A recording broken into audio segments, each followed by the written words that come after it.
let me talk about, since our words are seeds, let me talk about the laws of sowing and reaping. So if every time you open your mouth, a seed comes out, and it does, we need to understand what farmers understand, the laws of sowing and reaping. Here are 3 laws of sowing and reaping. You reap what you sow. That's pretty simple. According to the seed that you sowed, you get a crop back. Galatians 6, do not be deceived. God is not mocked. The word mock there is the word mukterizo. It means to throw your nose up at God. Don't be deceived. God is not mocked. For whatever a man sows, that will he also reap. For he who sows to his flesh will of the flesh reap corruption, but he who sows to the Spirit will of the Spirit reap everlasting life. So a common deception is I can get a good result through bad seed.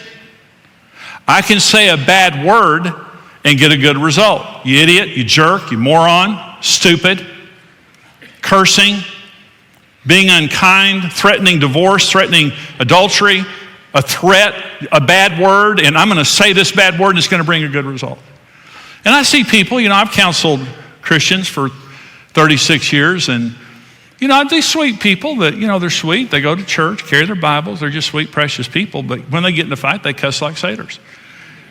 And I've had them come into my office and, tell me their fights and tell me what they said to each other and all that, and I love them to death, but they hurt each other. But in 36 years of counseling, here's what I've never heard.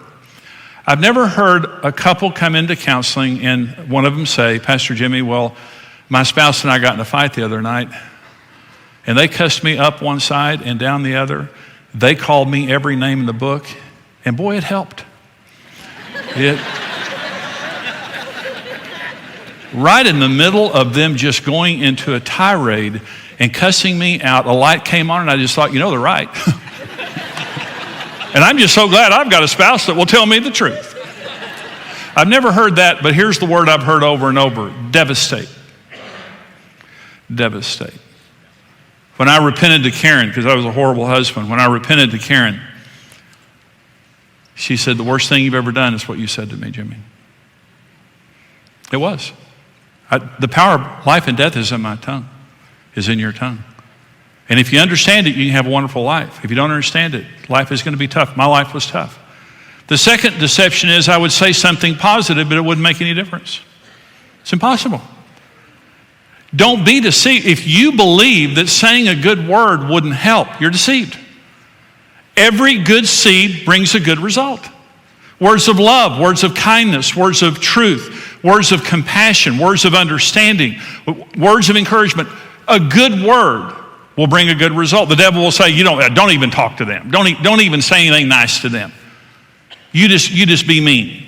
That'll bring a good result. That's deception. Bad words reap what you sow. That's the first law of sowing and reaping. Let me talk about men for just a minute, because we're told as men to be Christ-like husbands. And Ephesians 5 tells us to love our wives as Christ loved the church. Here's what it says: that he might sanctify and cleanse her with the washing of water with the word, that he might present her to himself a glorious church. Do you know why Jesus washes us with his word? Because he wants a good bride. Did you know if you'll speak good words to your wife, she'll be the bride you want her to be? Women are 3 times more verbal than men. Some are even more than that. So, I'm not going to make eye contact for just a minute. So, women need words. They need a lot of words. I used to come home from work and Karen would, where'd you go? What'd you do? Who'd you see? And I thought, she is so nosy. And I'm not going to feed that monster. Men talk for communication, for information. Women talk to connect. And they don't just want your words, they want your heart. Karen was always trying to, how did you feel about that? And I thought, I didn't feel anything. The arrow went through my heart, I never felt a thing.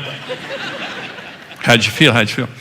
So one day, I said to Karen, I'm going to come home. We're going to put the kids to bed. And we had a little sitting area in our bedroom. And I said, we're going to go in the bedroom, sit down, no distractions. And I'm going to talk to you for as long as you want to talk. First time I'd ever done that. And I thought 2 things. A, I'm the greatest husband in the history of the world. And B, they're going to find me tomorrow dead with my brain sucked out. The sister is going to suck my brain out my ear. Let me say this. When I began to talk from my heart, patiently with Karen, it transformed our marriage. Every area of our marriage was transformed. If I would have ever known that talking to her patiently and lovingly would do that, I'd have done it long before.